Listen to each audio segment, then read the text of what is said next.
আমাদের কোম্পানির মালিক মারা যাওয়ার পর তার স্ত্রী সাইমা ম্যাডাম প্রতিনিয়ত অফিসে আসা শুরু করলো। আমি একটা ফাইল নিয়ে ম্যাডামের চেম্বারে প্রবেশ করলাম। ম্যাডাম আমার পা থেকে মাথা পর্যন্ত তাকিয়ে কপালের কাছে কিছু চুল আঙ্গুলে পেঁচাতে পেঁচাতে বলল, তাহলে আপনিই ম্যানেজার? হ্যাঁ ম্যাডাম, দেখুন আমি এত শত বুঝি না, অফিসের যাবতীয় হিসাব নিকাশ আপনি আমাকে একটু বুঝিয়ে দিলে ভালো হতো। ঠিক আছে ম্যাডাম, আমি আপনাকে বুঝিয়ে দিব, অফিসে বসে বোঝাতে হবে না, আমি আপনাকে ফোন দিব একটা অবসর টাইমে, আমি যেখানে বলি সেখানে চলে আসবেন। আচ্ছা ঠিক আছে ম্যাডাম, এক্ষুনি ফাইলটি কি একটু দেখে দিবেন? আমার কোনো ফাইল দেখতে ইচ্ছা করছে না, আপনি কোনো ভুল থাকলে ঠিক করে নিন, আর মনে রাখবেন আপনাকে আমি ডাকবো। আচ্ছা ঠিক আছে বলে সালাম দিয়ে আমি তার কক্ষ ত্যাগ করলাম। নিজের কক্ষে এসে বসতেই আমার অফিস কলিগ বিদিশা এসে জিজ্ঞাসা করলো, ম্যাডাম কি কিছু বলেছে? হ্যাঁ বললো তো। কি বলেছে? অফিসের সব কাজ তাকে বুঝিয়ে দিতে বলেছে। তা বুঝিয়ে দিয়ে এসেছেন? না, এখন বুঝে নিবে না, আমাকে ডাকবে বলেছে। খবরদার এই ভুলটা করবেন না। কিসের ভুল? আপনাকে যদি বাসায় ডাকে ভুলেও বাসায় যাবেন না। কেন, কি সমস্যা? কারণ ওনার একটু আলুর দোষ আছে। কিসের আলুর দোষ? সুন্দর ছেলে দেখলেই একান্তে সময় কাটাতে চায়। আসলে বিদিশা ম্যাডাম, আমি আপনার কথাটা ঠিক বুঝলাম না। সোজা কথা যদি আপনি না বোঝেন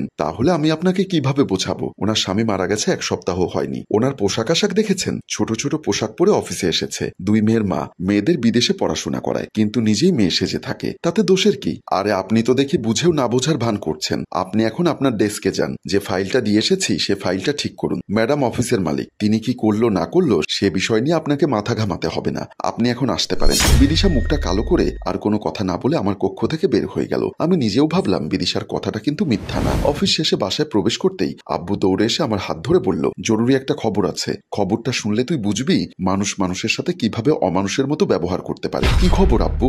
আয় ড্রয়িং রুমে আয়। আব্বু খুব ক্লান্ত লাগছে, আগে একটু ফ্রেশ হয়ে নেই, তারপর তোমার সাথে নিউজটা দেখবো। তুই কি আমাকে অবহেলা করলি? আব্বু অবহেলা করবো কেন, সারাদিন খুব কাজের চাপ ছিল, তাই বললাম একটু ফ্রেশ হয়ে নেই। আচ্ছা ঠিক আছে, যা ফ্রেশ হয়ে নে, আমি ড্রয়িং রুমে বসে আছি, তাড়াতাড়ি চলে আসবি। আচ্ছা বলে আমি বাসার ভেতরে প্রবেশ করলাম। বেডরুমের ভেতরে ঢুকতেই আর এক আবেগময়ী মানবীর সাথে দেখা হয়ে গেল, মানে আমার স্ত্রী সুমি। আব্বু দেশের চলমান ঘটনাগুলোর খবর ওকে নিয়ে দেখবে, আর সুমি কারো কষ্ট দেখলেই তার চোখের পানি ধরে রাখতে পারবে না, ছোট্ট বাচ্চাদের মতো কান্না করবে। আমি বিছানার পাশে গিয়ে বসলাম, জানতে চাইলাম কি হয়েছে, কান্না করছো কেন? সুমি চোখের পানি মুছে বলল, তুমি কল্পনাও করতে পারবে না, সম্পত্তির জন্য, শুধু সম্পত্তির জন্য আপন ভাই ভাইকে মেরে ফেলেছে। এখানে কল্পনা করার কি হলো? এটা তো কমন বিষয়। আগে পুরো বিষয়টা শোনো। ভাবি যখন জানতে পারলো তার দেবর তার হাজবেন্ডকে হত্যা করেছে শুধু সম্পত্তির জন্য, তখন সে রাগান্বিত হয়ে গেল। দেবরের বিরুদ্ধে ব্যবস্থা নেওয়ার জন্য থানায় যেতে চাচ্ছিল, তখনই তার দেবর তাকে মেরে ফেলে। এবার বলো, বিষয়টা কি কোনো স্বাভাবিক বিষয়? আমি সুমির সাথে তর্ক করলাম না, সোজা সাপটা উত্তর দিলাম,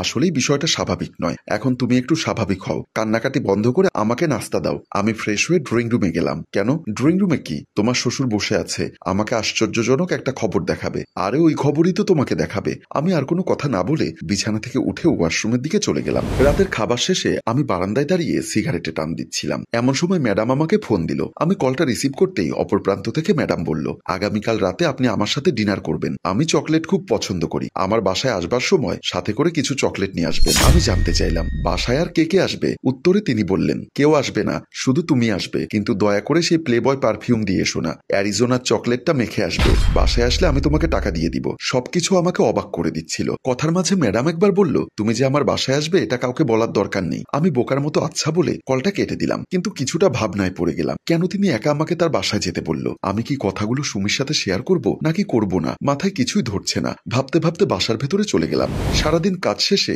অফিস কক্ষে বসে ভাবছিলাম কি করব, ম্যাডামের বাসায় যাব নাকি যাব না। ভাবতে ভাবতে সন্ধ্যা শেষ হওয়ার আগেই রওনা হয়ে যাই ম্যাডামের বাসার দিকে। বাসার সামনে এসে কলিং বেলে চাপ দিলাম, কিন্তু দরজা খুলছে না। পকেট থেকে ফোন বের করে একটা রিং দিলাম ম্যাডামকে। রিসিভ করতে ম্যাডামকে একটু গম্ভীর কণ্ঠে বললাম, আপনার জন্য বাসার সামনে চলে এসেছি, দরজাটা খুলুন। ম্যাডাম বলল, দরজা খোলা আছে, তুমি ভেতরে ঢুকে পড়ো। আমি 9-6 না ভেবে কলটা কেটে দিয়ে দরজা খুলে রুমের ভেতর ঢুকে পড়লাম। ভেতরে ঢুকতেই ম্যাডাম বলল, আমি ড্রয়িং রুমে বসে আছি, ভেতরে এসো। আমি ড্রয়িং রুমের ভেতরে প্রবেশ করলাম। ম্যাডাম আমাকে বসতে বলল, আমি বসলাম। ম্যাম তখন সামনের সোফা থেকে উঠে আমার দিকে ধীরে ধীরে এগিয়ে আসতে থাকে। পাশে এসে বসে অনেকটা গা ঘেঁষে। আমার শরীরের গন্ধ শুকে উষ্ণতা মাখা কণ্ঠে তিনি আমাকে বলল, কত টাকা লেগেছে পারফিউমের? আপনার কি এটাই পছন্দ?